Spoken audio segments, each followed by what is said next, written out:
Now we are going to discuss about the electrochemical cell, which is also known as a galvanic cell, right? This cell is used to convert the chemical energy of from the spontaneous chemical reaction into electrical energy.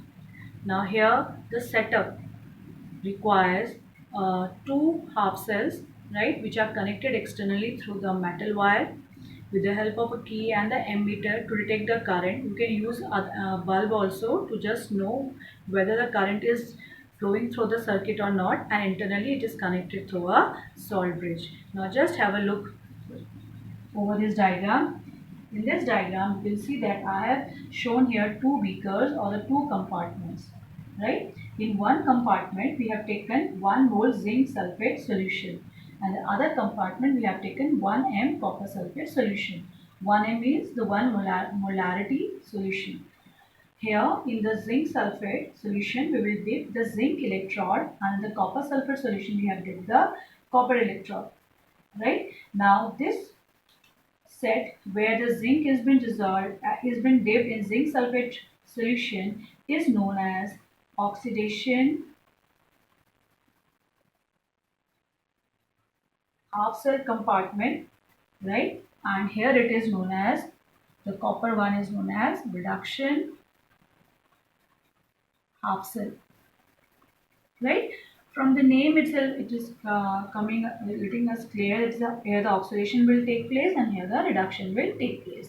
Now, as I said, externally connected, the two electrodes will be connected through a wire, copper wire, where the key is present, right? And here is the ammeter, which will show the magnitude of the current which will be flowing, right?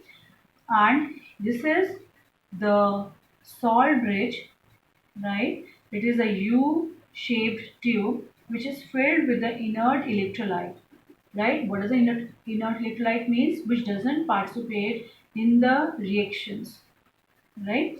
And it this inert electrolyte is being mixed with the agar-agar or gelatin medium. Now the opening of the salt bridge is being plugged with a cotton wool so that the content doesn't come out directly until and unless they are been in demand, right? Now what will happen in the oxidation half cell? Now we have got zinc and copper, right? So among the two, we will first write down the oxidation half cell reaction. Here what will happen? Zinc will undergo oxidation, right? Now each zinc atom, right, is giving 2 electrons. Now the zinc ion which have been formed, they come into the solution, right, and the electrons which have been released, they just flow out of the electrode and it's flow through the copper wire. Now when the key is on, right, then what will happen? The electron is going to flow from the zinc electrode toward the copper electrode. Now next is the reduction half cell reaction. Now copper is not going to accept the electrons which are coming here. It will not accept, right? The electron will easily just slide down and it will come into the solution, right? So in the solution we have copper ion, the copper ion from copper sulfate. Now the 2 electrons which are coming, they are just going to be accepted by this copper ion.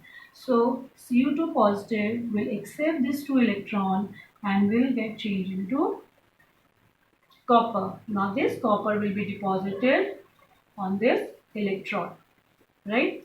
Now once the electron is being consumed up here, or it has been utilized, there will be flow of the current in just opposite direction to that of the electron flow, and the ammeter will show the deflection that the current is being flown there and the magnitude of it also.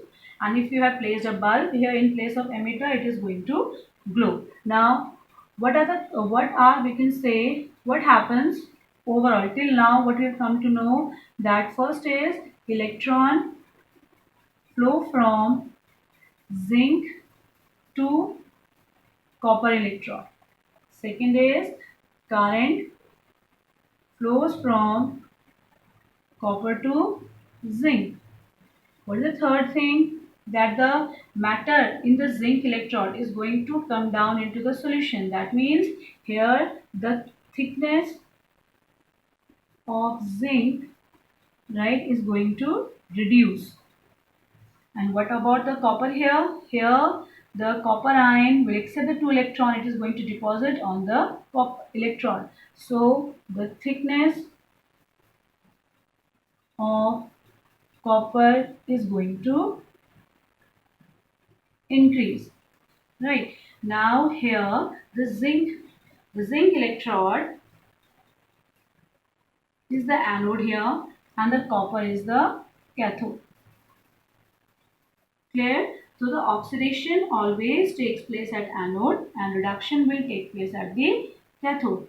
Now when the electrons begins to flow, the zinc which is acting as an anode, it will be given the negative terminal and here it is getting the positive terminal.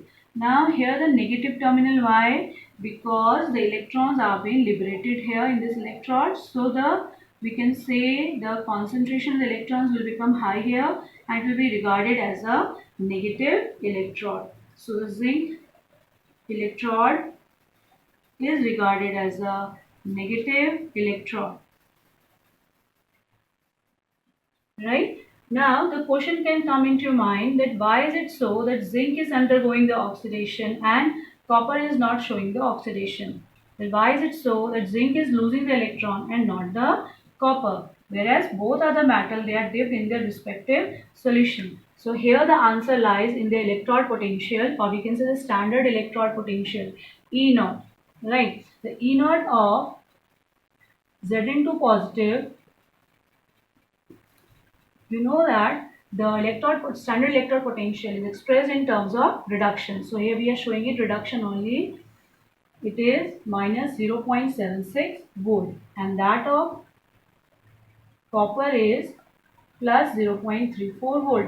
Now the one which has got greater value of standard electrode potential is which one?